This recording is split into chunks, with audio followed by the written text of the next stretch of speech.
I'm really pissed that people don't know the value of anger and the value of pain.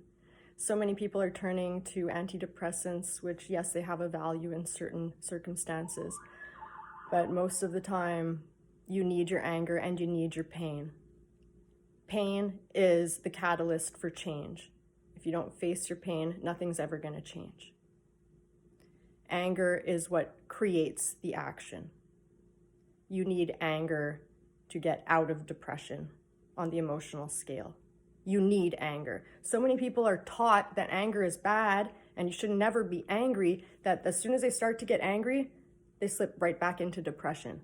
And it becomes a two-prong ladder. They just go from depression to anger and back down again. And that's their whole friggin' life.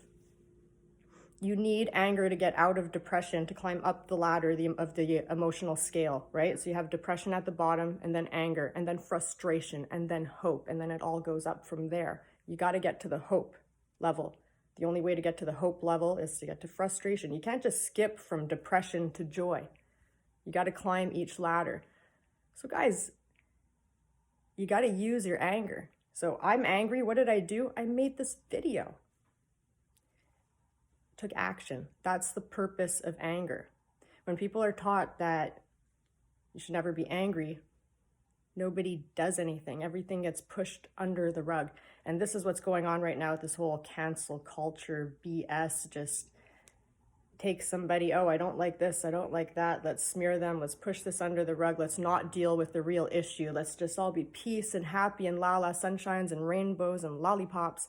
That's not real life. Life is this is a world of contrast. We are here to experience the whole emotional scale, okay?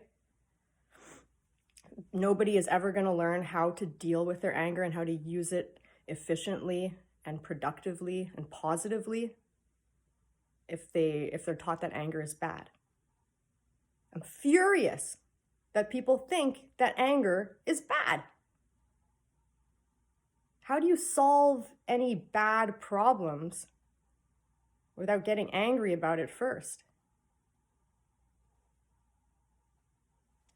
So I have a whole bunch of clients that are men on antidepressants because they're terrified of their anger.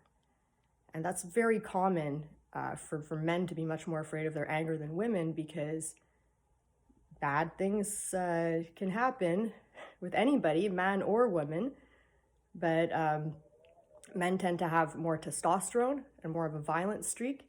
And when anger is out of control, it is dangerous. I'm not denying that. I'm not suggesting out of control anger. I'm suggesting people learn how to use their anger positively and productively. And the only way to do that is to explore pain, not to numb it, but to explore it, really witness it, process the emotions, really get down to the pain authentically, really witness that. So then, I don't ever want to feel that again. You get angry that you went through that. You get angry at yourself, you get angry at other people. This causes you to do something about it. You have to forgive. That's the positive thing that comes out of anger. You have to forgive yourself, forgive everybody involved, forgive. Go on a forgive festival. Forgiving is key to any healing. And then you get frustrated. You go from anger to frustration. So sometimes forgiving comes out of anger. Sometimes making a YouTube video comes out of anger. Sometimes standing up for your rights comes out of anger. Anger is the action. It's the call to action. Sorry, it's not the action itself. You don't want to act in anger blindly. That would be dangerous.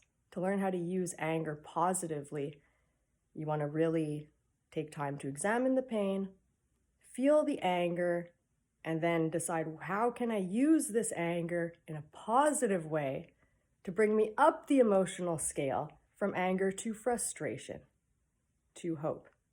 You always want to go up. Nobody is suggesting to stay in anger. Anger is not a good place to stay. It's still on the negative zone, very close to depression.